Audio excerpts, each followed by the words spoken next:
ساء ما يحكمون وكذلك زينا لكثير من المشركين قتل أولادهم شركاؤهم ليردوهم وليلبسوا عليهم دينهم ولو شاء الله ما فعلوه فذرهم وما يفترون صدق اللہ مولانا العظیم۔ سورہ الانعام کی 16ویں رکوع کی آیات ہے۔ مشرکین مکہ کے حوالے سے ہی توجہ دلائی جا رہی ہے کہ جو اپنے شرک میں بہت پختہ تھے، چھوڑنے کے لیے تیار نہیں تھے۔ ایک طرف تو یہ دعویٰ کرتے تھے کہ ہم ابراہیم علیہ السلام کی اولاد ہیں،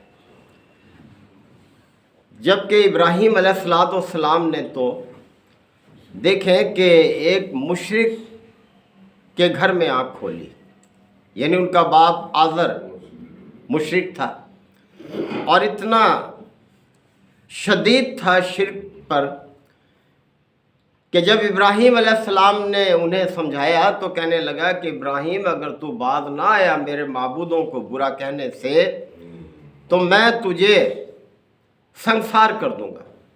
یعنی اتنا پختہ کہ بیٹے کو کہہ رہا ہے کہ میں تجھے سنسار کر دوں گا اگر تو میرے معبودوں کو برا بھلا کہنے سے باز نہ آیا،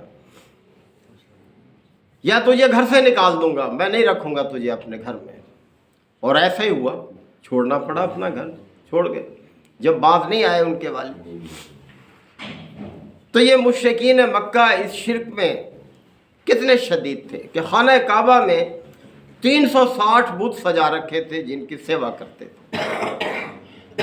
اور دوسری طرف ابراہیم علیہ السلام کے اولاد ہونے کا دعویٰ کرتے تھے جو سراسر توحید کی دعوت دینے والے تھے۔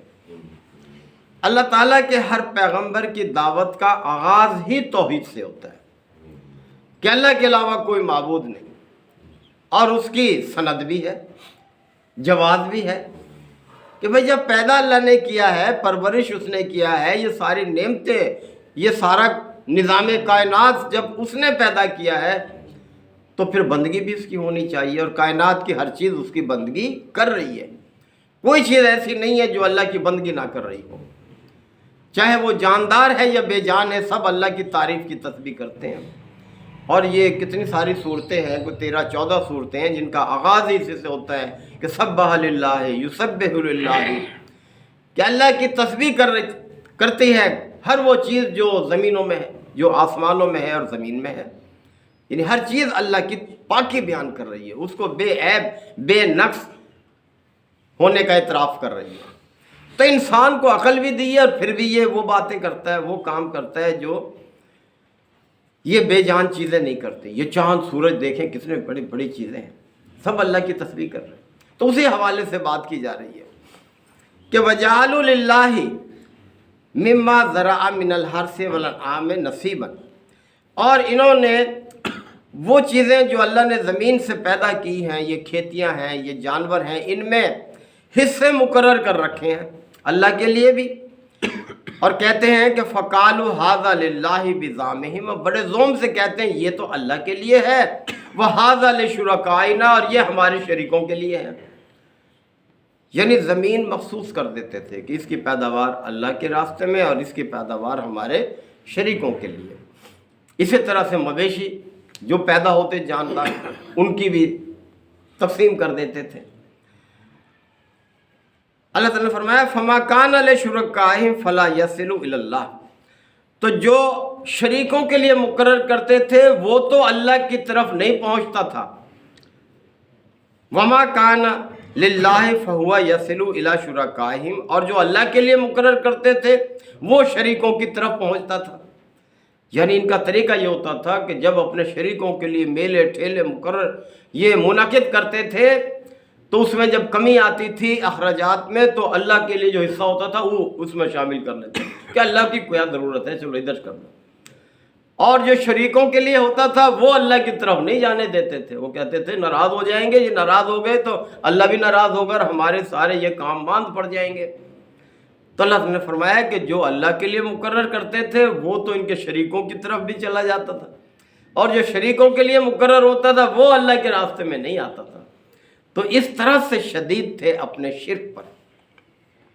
اللہ نے فرمایا سا ما یحکمون، کتنے برے فیصلے ہیں جو یہ لوگ کرتے ہیں، یعنی اس قسم کے فیصلوں کا اختیار ہی نہیں ہے ان کو۔ اللہ نے جو راستہ مقرر کیا ہے وہی راستہ انسانوں کے لیے لازم ہے کہ اس پر عمل کریں سختی کے ساتھ۔ وَكَذَلِكَ زَيَّنَ لِكَثِيرٍ مِّنَ الْمُشْرِكِينَ قَتْلَ أَوْلَادِهِمْ شُرَكَاءَهُمْ، اور اسی طرح سے ان کے شریکوں نے اولاد کو قتل کرنا بھی بڑا خوشنما بنا دیا ہے کہ اولاد کو بھی قتل کر دیتے ہیں، یہ انہیں کوئی خوف ہی نہیں ہے۔ آپ جانتے ہیں کہ عرب میں بچیوں کو زندہ درگور کر دیتے تھے، کتنے بڑے یہ حوصلے کی، یعنی کتنا بڑا ان کا سخت دل تھا ان کا۔ اور ایک واقعہ تو بڑا آپ سنتے بھی رہتے ہیں کہ نبی کریم صلی اللہ علیہ وسلم نے اپنے اصحاب میں سے ایک سے فرمایا کہ کوئی جہالت کے دور کا واقعہ تو سناؤ، تو ایک شخص نے سنا دیا کہ یا رسول اللہ میری بچی پیدا ہوئی، میں سفر پہ گیا کہیں باہر، اور جب میں آیا تو وہ کچھ دوڑنے بھاگنے لگ گئی تھی، بڑی محبت کرتی تھی مجھ سے، تو میں نے اس کو ایک دن ساتھ لیا اور کھدائی کے لیے ایک وہ لیا اوزار، اور جا کر میں نے گڑھا کھودا تو وہ مجھے ہوا کرتی رہی، مجھے پسینہ آتا رہتا، اور پھر جب میں نے گڑھا کھود لیا تو میں نے اسے اس میں اتارا اور اس پر مٹی ڈال دی، اور وہ مجھے پکارتی رہی ابا ابا کہتی رہی، اور میں نے ایک نہیں سنی اور میں نے اس کو اس میں دبا دیا۔ آپ صلی اللہ علیہ وسلم کی آنکھیں اشک بار ہو گئی۔ تو یہ ہے کہ اس طرح سے وہ لوگ اپنے شرک پر دیکھیں کس طرح سے اولاد کو بھی قتل کر دیتے تھے، بیٹوں کو قربانی کر دیتے تھے، یعنی اس طرح سے ان کا رویہ تھا۔ تو اللہ تعالیٰ نے فرمایا وَكَذَلِكَ زَيَّنَ لِكَثِيرٍ مِّنَ الْمُشْرِكِينَ قَتْلَ أَوْلَادِهِمْ شُرَكَاءَهُمْ، اور اسی طرح سے بہت سے مشرکوں کے لیے ان کے شریکوں نے اولاد کا قتل کرنا بھی ایک خوشنما فعل بنا دیا، اس کو اچھا سمجھتے تھے۔ لِيُرْدُوهُمْ، تاکہ ان کو اپنے سے دور کریں، یعنی ان کی محبت کہیں ہمارے شریکوں کی محبت پہ غالب نہ آ جائے، یعنی اس طرح سے ان کی سوچ اور فکر تھی۔ وَلِيَلْبِسُوا عَلَيْهِمْ دِينَهُمْ، اور ان کے دین کو ان پر مشتبہ بنا دیا ان کے شریکوں نے، یعنی دین کو خالص نہیں رہنے دیا۔ وَلَوْ شَاءَ اللَّهُ مَا فَعَلُوهُ، اگر اللہ چاہتا تو ایسا نہیں کر سکتے تھے، لیکن اللہ نے انسان کو زبردستی اپنی طاعت پر کاربند نہیں کیا، اس کو اختیار دیا ہے۔ فَذَرْهُمْ، پس چھوڑو ان کو ان کی حالت میں، وَمَا يَفْتَرُونَ، اور جو افطرا پردازیاں یہ کر رہے ہیں ان کو اسی میں لگا رہنے دو، یعنی آپ نے سمجھانا تھا سمجھا دیا، اپنا حق ادا کر دیا، اگر یہ اب بھی نہیں سمجھتے تو پھر ان کو ان کی حالت پر چھوڑ دو۔ اور اسی طرح سے اور دوسری باتیں بھی تھیں، وقالو، یہ لوگ کہتے تھے ھذہ انعام و حرث حجر، کہ یہ مویشی اور یہ کھیتی ممنوع ہے، یعنی یہ ہمارے لیے نہیں ہے، ہمارے شریکوں کے لیے ہے۔ لا یطعمها الا من نشاء، کوئی نہیں کھا سکتا اس کو سوائے اس کے جس کو ہم دیں۔ بزعمہم، بڑے روب سے کہتے تھے یہ بات، علل کہتے تھے، کوئی خوف نہیں تھا ان کو۔ وَأَنْعَامٌ حُرِّمَتْ ظُهُورُهَا، اور کہتے تھے ان مویشیوں کی پیٹھ بھی حرام ہے، یعنی اس پر نہ کوئی سواری کر سکتا ہے، نہ اس پر کوئی وزن لاد سکتا ہے، کوئی بار برداری کا کام نہیں لے سکتا۔ وَأَنْعَامٌ لَا يَذْكُرُونَ اسْمَ اللَّهِ عَلَيْهَا، اور ان پر اللہ کا نام بھی نہیں لیا جا سکتا ان مویشیوں پر، یعنی ان کو ہم ذبح کریں تو اللہ کا نام نہیں لینا، بلکہ نام اپنے شریکوں کا لینا ہے، اس لیے کہ یہ ان کے حصے۔ افطرا علیہ، اور اس طرح سے یہ اللہ پر جھوٹ گھڑتے، افطرا کرتے تھے۔ سیجزیہم بما کانوا یفترون، پس یہ عنقریب سزا پا کر رہیں گے اپنی افطرا پردازیوں کی، یعنی جو یہ بدعملیاں کر رہے ہیں اس کا بدلہ ان کو مل کر رہے گا، اس سے بچ نہیں سکتے۔ تو یہ ساری باتیں ان مشرکین کے حوالے سے، جن کے سامنے آپ صلی اللہ علیہ وسلم کوئی 12 سال کے قریب ہو گئے تھے اللہ کی دعوت پہنچا رہے تھے، مکہ کی دور کی بات، لیکن یہ چھوڑنے کے لیے تیار نہیں تھے۔ بہت کم تھے لوگ جو کہ آپ صلی اللہ علیہ وسلم پر ایمان لائے، چند سو سے زیادہ نہیں تھے وہ لوگ، اور ان میں سے بھی اکثر حبشہ کی طرف ہجرت کر گئے تھے ان کے ظلم و ستم کی وجہ سے، زیادتیوں کی وجہ سے۔ اور پھر اللہ تعالیٰ نے امید پیدا کی. مدینے سے قافلے حج کے موقع پر آتے تھے، آپ سے شیب ابی طالب میں رات کی تاریکیوں میں ملاقات کرتے تھے. نبی کریم صلی اللہ علیہ وسلم دین کو قبول کیا انہوں نے، اور انہوں نے جا کر مدینہ میں تبلیغ شروع کی، ایک گروہ تیار کر لیا، اور پھر آپ کو دعوت دی کہ آپ ہمارے ہاں آ جائیں، چھوڑیں ان کو، یہ آپ کی قدر نہیں کرتے. اللہ تعالیٰ نے پھر آپ کو اجازت دے دی، آپ ہجرت کر گئے، اور مدینہ میں پھر یہ دین جو ہے بڑی تیزی سے پھیلا.